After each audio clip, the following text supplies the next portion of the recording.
ಚಾಂದ್ ಪಾಷರ್ ಅವರೇ, ಅಟ್ನ್ಯೂಸ್ ಕನ್ನಡಕ್ಕೆ ಸ್ವಾಗತ. ಈ ಒಂದು ಜೀವ ಮದದ್ಗಾರ್ ಟ್ರಸ್ಟ್ ಅಂತ ಏನು ಇದೆ, ಅದು ನೀವು ಯಾವ ಉದ್ದೇಶಕ್ಕೋಸ್ಕರ ಪ್ರಾರಂಭ ಮಾಡಿದ್ರಿ? ನೋಡಿ, ನಮ್ಮ ಟ್ರಸ್ಟಿನ ಹೆಸರೇ ಇದೆ ಜೀವ ಮದದ್ಗಾರ್ ವೆಲ್ಫೇರ್ ಅಂಡ್ ಚಾರಿಟಬಲ್. ಮದದ್ಗಾರ್ ಅಂದ್ರೆ ಒಂದು ಸಹಾಯ ಮಾಡುವಂಥದ್ದು ವರ್ಡ್. ಜೀವಕ್ಕೋಸ್ಕರ.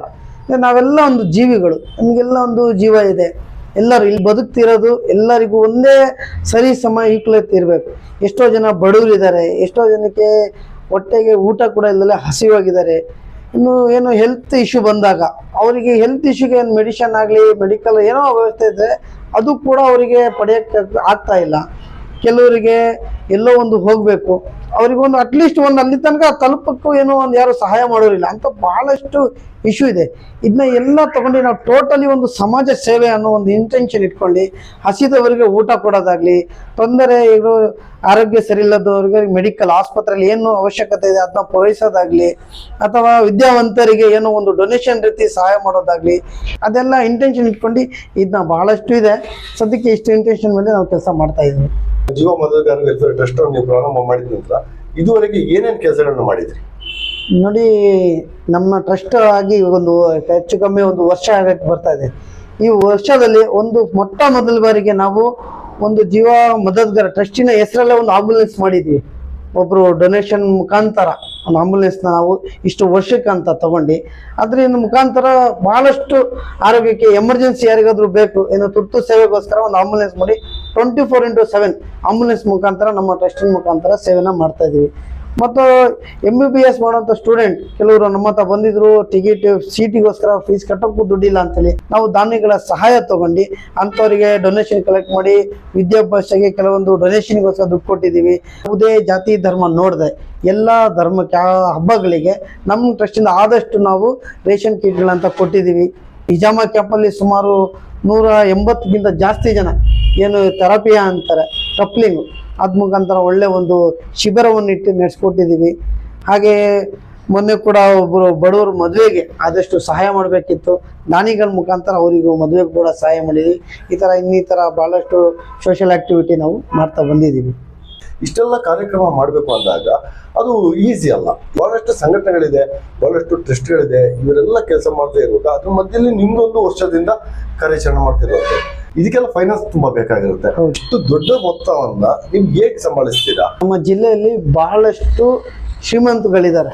ಇಂಥ ಬಡವರಿಗೆ ಕಷ್ಟ ಬಂದಾಗ ನಮ್ಮ ಟ್ರಸ್ಟ್ನಲ್ಲಿ ನಾವು ನಮ್ಮ ಸ್ನೇಹಿತರು ಎಲ್ಲ ಟ್ರಸ್ಟಿಗಳು ಅಂಥವ್ರ ಹತ್ರ ಹೋಗಿ, ಶ್ರೀಮಂತರ ಹತ್ರ ಹೋಗಿ, ಸ್ವಲ್ಪ ದಾನಿಗಳ ಹೊತ್ತು ಯಾರ ವ್ಯಕ್ತಿಗೆ ಏನು ಅವಶ್ಯಕತೆ ಇದೆ ಅಂತ ಅವ್ರ ಹತ್ರ ನಾವು ಡೀಟೇಲ್ಸ್ ಕೊಟ್ಟಾಗ ಅವ್ರ ಕೈಯಲ್ಲಿ ಆದಷ್ಟು ನಮಗೆ ಸಹಾಯ ಮಾಡ್ತಾರೆ.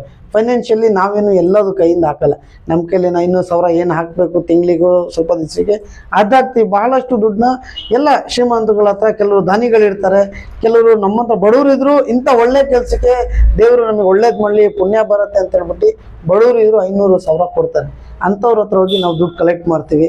ಆ ಮುಖಾಂತರ ಎಲ್ಲ ದುಡ್ಡನ್ನ ನಾವು ದಾನಿ ಏನು ಸಹಾಯ ಯಾರಿಗೆ ಅವಶ್ಯಕತೆ ಇದೆ ಅವ್ರಿಗೆ ಮಾಡ್ತೀವಿ. ಈಗ ಒಂದು ಮೆಡಿಕಲ್ ಕಾಲೇಜ್ ಸ್ಟೂಡೆಂಟಿಗೆ ಒಂದು ಮೆಡಿಕಲ್ಗೆ ಅಮೌಂಟ್ ಬೇಕಂದಾಗ ಒಂದು ಸ್ಕ್ಯಾನರ್ ಮುಖಾಂತರ ವಿಡಿಯೋ ಮಾಡಿ ಹಾಕಿದ್ವಿ, ಅದರಲ್ಲೂ ಬಹಳಷ್ಟು ದುಡ್ಡು ಬಂತು. ಅದೆಲ್ಲ ನಮ್ಮ ಹತ್ರ ಡೀಟೇಲ್ಸ್ ಇರುತ್ತೆ, ಆ ಮುಖಾಂತರ ಅವ್ರಿಗೆ ತಲುಪಿಸಿದ್ದೀವಿ. ಕ್ಯಾಂಪಿಗೂ ಕೂಡ ಹಾಗೆ ನಾವು ಟ್ರಸ್ಟಿಗಳು ಒಂದು 6-7 ಜನ ಇದ್ದೀವಿ. ನಾವೆಲ್ಲರೂ ಕೂಡ ಇಷ್ಟಿಷ್ಟು ದುಡ್ಡು ಅಂತ ಹಾಕಿ ಎಲ್ಲರೂ ಒಳ್ಳೆ ಒಂದು ರೀತಿ ಮಾಡಿದ್ವಿ. ದುಡ್ಡು ಅಂತ ಬಂದಾಗ 4 ಜನ ಹತ್ರ ಹೋಗಲೇಬೇಕು, ಅವ್ರ ಹತ್ರ ಕಲೆಕ್ಟ್ ಮಾಡಲೇಬೇಕು.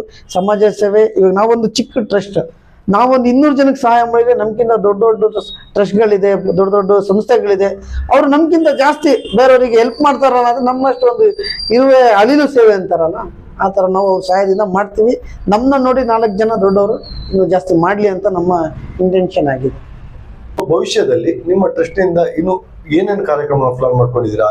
ನಮ್ಮ ಟ್ರಸ್ಟ್ ಮುಖಾಂತರ ಇನ್ನು ಫ್ಯೂಚರಲ್ಲಿ ಬರೋ ದಿನಗಳಲ್ಲಿ ದಾನಿಗಳು ಸಹಾಯ ಮಾಡಿದರೆ ಬಡವ್ರ ಮಕ್ಕಳ ಮದುವೆನ ಮಾಡಿಸ್ಬೇಕಂತಿದ್ದೀವಿ, ಗೋಶಾಲೆ ಮಾಡ್ಬೇಕಂತಿದ್ವಿ, ಒಂದು ಒಳ್ಳೆ ಶಾಲೆ ಮಾಡ್ಬೇಕಂತಿದ್ವಿ. ಈ ಥರ ಎಲ್ಲ ಬಹಳಷ್ಟು ಮುಂದೆ ನಾವು ಪ್ಲಾನಿಂಗ್ಗಳನ್ನ ಇಟ್ಕೊಂಡು ಇನ್ನು ಸ್ಟಾರ್ಟಿಂಗ್ ಅಲ್ಲ, ಬರ್ತಾ ಎಲ್ಲ ದಾನಿಗಳು ಸಹಾಯ ಮಾಡಿದರೆ ಖಂಡಿತ ನಾವು ಏನು ಇಂಟೆನ್ಷನಲ್ಲಿ ಟ್ರಸ್ಟ್ ಮಾಡಿದ್ವಿ ಅದು ಮಾಡೇ ಮಾಡ್ತೀವಿ. ಒಳ್ಳೆಯ ಉದ್ದೇಶದೊಂದಿಗೆ ಒಳ್ಳೆಯ ಒಂದು ವಿಚಾರವಂತನ ಇಟ್ಕೊಂಡು ಜೀವ ಮದದ್ಗಾರ್ ಚಾರಿಟಬಲ್ ಟ್ರಸ್ಟ್ ಅನ್ನು ನೀವು ಹುಟ್ಟು ಹಾಕಿದ್ದೀರಿ. ಇದನ್ನು ಒಳ್ಳೆ ರೀತಿಯಲ್ಲಿ ಇದುವರೆಗೆ ನಡ್ಕೊಂಡ್ ಬಂದ್ರೆ ಇನ್ನೂ ಕೂಡ ಒಳ್ಳೆ ರೀತಿಯಲ್ಲಿ ಹೋಗ್ಲಿ ಅಂತ ಅಟ್ನ್ಯೂಸ್ಗಳನ್ನ ನಾವು ಆಶಯ ವ್ಯಕ್ತಪಡಿಸ್ತಾ ಇದ್ದೀವಿ. ಅದು ಸಮಾಜ ಸೇವೆ ಮಾಡಬೇಕು ಅಂತ ತುಡಿತಾ ಇರುವಂತ ಹೊಸ ಯುವಕರಿಗೆ ಏನು ನೀವು ಸಲಹೆಯನ್ನ ಕೊಡಕ್ ಬಯಸ್ತೀರಾ? ನೋಡಿ, ಇವಾಗಿನ ಯುವಕರು ನಮ್ಮ ಕೈಲಿ ದುಡ್ಡಿಲ್ಲ, ತುಂಬ ಮುಂದೆ ಏನೇನೋ ಮಾಡ್ಬೇಕಂತಿದ್ದೀವಿ ಅಂತಾರೆ. ಈ ದುಡ್ಡು ಬೇರೆ ವಿಚಾರಗಳನ್ನೆಲ್ಲ ಸೈಡಿಗೆ ಇಟ್ಟು ಒಂದು ಒಳ್ಳೆ 4 ಜನರ ಜೊತೆ ಸ್ನೇಹ ಇಟ್ಕೊಳ್ಳಿ. ಒಳ್ಳೆ ನಿಮಗೆ ಯಾವುದೇ ಕಷ್ಟ ಬಂದರೆ ನಿಮ್ಗೆ ಹೆಗ್ಲಿಗೆ ಕೊಟ್ಟು ಜೊತೆಲಿ ನಿಲ್ಲುವಂಥ ಸ್ನೇಹಿತರು ಬೇಕು. ಆ ಸ್ನೇಹಿತರು ಇದ್ದಾಗ ಒಂದು ನಿಮ್ಮ ಟೀಮ್ ಸೇರ್ಕೊಂಡು ಒಳ್ಳೆ ಕೆಲಸಕ್ಕೆ ಹೇಗಾದರೂ ಮಾಡ್ಬೋದು. ನಿಮ್ಮ ಕೈಲಿ ದುಡ್ಡು ಇರಬೇಕಂತ ಅವಶ್ಯಕತೆ ಇಲ್ಲ. 4 ಜನ ನಿಮ್ಮ ಒಳ್ಳೆಯ ಕೆಲಸ ನೋಡಿ 4 ಜನ ದಾನಿಗಳು ಸಿಗ್ತಾರೆ, ಸಹಾಯ ಮಾಡ್ತಾರೆ. ದುಡ್ಡಿರುವಂಥ ವ್ಯಕ್ತಿಗಳ ಹತ್ರ ಸಮಯ ಇಲ್ಲ ಕೆಲಸ ಮಾಡೋಕ್ಕೆ. ಅವ್ರ ಮನಸ್ಸಲ್ಲಿ ಇದೆ ನಾವು ಬಡವರಿಗೆ ಸಹಾಯ ಮಾಡಬೇಕು, ಒಳ್ಳೆ ಕೆಲಸ ಮಾಡಬೇಕು, ಒಂದು ಸೋಷಿಯಲ್ ಆಕ್ಟಿವಿಟಿಯಲ್ಲಿ ವಹಿಸ್ಬೇಕು ಅಂತೇಳಿ. ಬಟ್ ಅವ್ರ ಹತ್ರ ಸಮಯ ಇಲ್ಲದ ಕಾರಣ ನಮ್ಮ ಅಂಥವ್ರು ಒಳ್ಳೆ ಯುವಕರು 4 ದಾನಿಗಳಿಗೆ ಇಟ್ಕೊಂಡು ಅವ್ರ ಸಹಾಯದಿಂದ ನಾವು ನಮ್ಮ ಕಣ್ಮುಂದೆ ಕಾಣ್ತಾ ಇರುತ್ತೆ. ನಾವೆಲ್ಲ ಪ್ರತಿದಿನ 24 ಗಂಟೆ ಅಲ್ಲಿ ಇಲ್ಲಿ ನಡೆದಾಡೋರು ನಮ್ಮ ಹತ್ರ ನಮಗೆ ಕಣ್ಮುಂದೆ ಕಾಣುತ್ತೆ ಏನು ಕಷ್ಟ ಇದೆ, ಯಾರು ಜನ ಏನು ಇದರಲ್ಲಿ ಇದಾರಂತೆ ಅಂತ. ನಾವು ಒಂದು ಒಳ್ಳೆ 4-5 ಜನ ಸೇರಿ ಏನು ಬೇಕಾದರೂ ಮಾಡ್ಬೋದು. ನಮ್ಮ ಕೈಲಿ ದುಡ್ಡಿಲ್ಲ, ನಾವು ಶ್ರೀಮಂತರಲ್ಲ ಅಂತ ಯೋಚಿಸೋದು ಬಿಟ್ಟು ನೀವು ಕೆಟ್ಟ ಚಟಗಳಿಂದ ದೂರ, ಸಿಗರೇಟು, ಗಾಂಜಾ, ಶರಾಬು ಇಂಥ ಕೆಟ್ಟ ಚಟಗಳಿಂದ ಎಲ್ಲ ದೂರ ಇಟ್ಟು ಒಂದು ಸಮಾಜ ಸೇವೆನ ಬೆಳೆಸ್ಕೊಂಡ್ರೆ ಎಲ್ಲರ ಮುಂದೆ ಒಳ್ಳೆ ವ್ಯಕ್ತಿಗಳಾಗಿರ್ತೀರಾ.